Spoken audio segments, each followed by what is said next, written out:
मुंबई के अंधेरी में ईएसआईसी कामगार अस्पताल में आज शाम 4 बजे के करीब भयंकर आग लग गई। जिस वक्त ये आग लगी वहां पर 100 से ज्यादा मरीज भर्ती थे।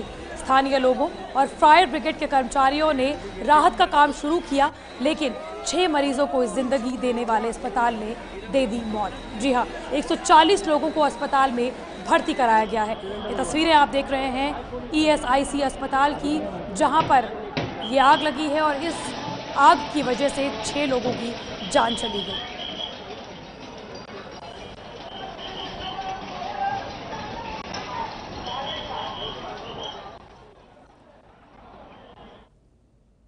यह हादसा क्यों हुआ ये तो जांच के बाद ही पता चलेगा, लेकिन इस हादसे का जिम्मेदार कौन है, इसको लेकर अभी से एक दूसरे पर तोहमत बढ़ना शुरू हो गया है।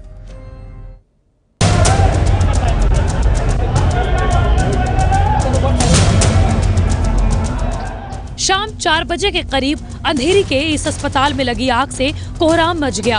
तीसरी मंजिल पर लगी भीषण आग के चलते आफत में पड़ गई 100 से अधिक मरीजों की जान। देखिए किस तरह से रेस्क्यू ऑपरेशन चला है वो आपको दिखाता हूं कि स्ट्रेचर के जरिए जो है फायर ब्रिगेड जवान लोगों को ला रहे हैं और उन्हें नीचे उतारा जा रहा है। तस्वीरें आप देखें कि कैसे लोगों को उतारा जा रहा है। फायर ब्रिगेड जवान, यहाँ के लिए जो नागरिक है, वो अस्पताल के कर्मचारी, सारे लोग जो है लगे हुए हैं इस रेस्क्यू ऑपरेशन में। आग बुझाने के लिए 1 दर्जन दमकल विभाग की गाड़ियां घटना स्थल पर पहुंच गई, लेकिन आग इतनी भीषण थी कि अपनी जान बचाने के लिए लोग बिल्डिंग से छलांग लगाने लगे, जिसके कारण काफी लोग जख्मी भी हुए। घायलों को आसपास के अस्पतालों में भर्ती कराया गया। फिलहाल तो बोल रहे 4 थे, एक एम्बुलेंस में लेके गए हैं और 3 जन है, 3 जन मिल रहे नहीं है साथ हमारे। उनको हम ढूंढ रहे हैं, सब जगह देखा तो वो नहीं मिला। शायद हमको लग रहा है वो ऊपर ही है, वो नहीं आए अभी तक। एक तो पैरालिसिस वाली है, उसको ज्यादा काम नहीं होता, बस भागना नहीं होता है। इसके लिए हम उनके लिए फिक्र कर रहे हैं कि वो जल्दी से जल्दी हमको मिल जाए बस। राहत कार्य के दौरान एक मरीज को बचाते हुए एक फायरमैन भी ऊंचाई से गिर गया और मरीज के साथ साथ वो भी बुरी तरह घायल हुआ है। राहत और बचाव के काम में स्थानीय लोगों ने भी काफी मदद की है। फायर ब्रिगेड के आने से पहले इन लोगों ने अपनी जान की परवाह न करते हुए कई लोगों की जान बचाई।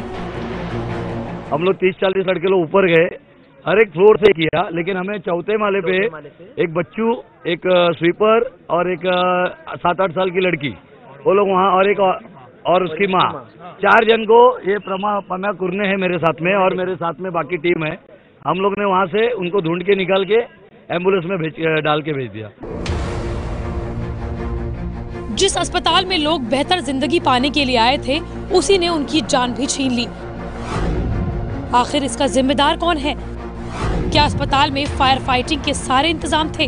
नहीं तो इसका जिम्मेदार कौन है? इसको लेकर तोहमत एक दूसरे के सिर बढ़ने का दौर भी शुरू हो गया है। अंधेरी का ये ईएसआईसी कामगार अस्पताल केंद्र सरकार के अधीन काम करता है, लेकिन इसका फायर ऑडिट करना MIDC का काम है।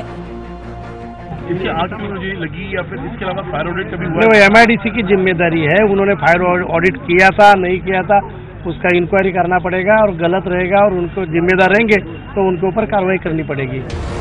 BMC कह रही है, लेकिन MIDC का कहना है कि ये उनका काम नहीं है, अस्पताल प्रशासन का है। Doing fire audit is not legal responsibility of MIDC or any fire department. As per the provision of Fire Act, Section 3, it is the responsibility. I am coming on that. It is a responsibility of owner or occupier to carry out fire. Owner is the ESIS. It is their responsibility to carry out the fire audit. Don't you think in this blame game it is the common man who is suffering? It is not blame game. Now, in other way, I recently gave a bite that 15 days before I personally visited twice, and since the installation was not satisfactory, we have refused their final NOC. Okay. So, when we visit, that is nothing but a fire audit. इस बीच महाराष्ट्र सरकार ने ये भी कहा है कि वो इस मामले की उच्च स्तरीय जांच कराएगा, जिससे ये पता चल सके कि आखिर गलती किसकी थी। BMC की रिस्पॉन्सिबिलिटी नहीं थी, MIDC की रिस्पॉन्सिबिलिटी थी, और ये चेक करना चाहिए। देखो, एक दूसरे के इसमें बॉल डालने से अच्छा है अभी जो पेशेंट है उनके ट्रीटमेंट की आवश्यकता है। सर बट ये ब्लेम गेम हमेशा क्यों होता है? मतलब common man has to bear the brunt and this blame game always. देखिए ये ब्लेम गेम जाने दो, हॉस्पिटल की मरम्मत का काम शुरू था और इसकी वजह से इसके लिए मैंने बोला कि केंद्र सरकार के सामने मैंने ये प्रस्ताव रखा है कि भाई इसकी उच्च स्तरीय इंक्वायरी तो मरम्मत का काम शुरू था, all precautions were taken for that? Yes, ऐसा तो अभी प्राइमा फेसी ऐसा ही लगता है, लेकिन लेट द CFO रिपोर्ट कम। सुना आपने, इस तरह की घटना के बाद सरकारें जांच की बात कह देती हैं। जांच कब होती है, कब रिपोर्ट आती है और कब गुनहगारों को सजा मिलती है, ये इंतजार करते करते लोगों की उम्मीद मर जाती है।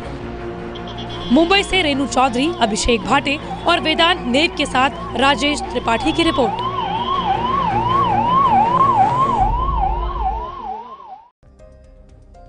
प्रशासन को ये बात समझनी होगी कि तोहमत बढ़ने से कुछ नहीं होगा।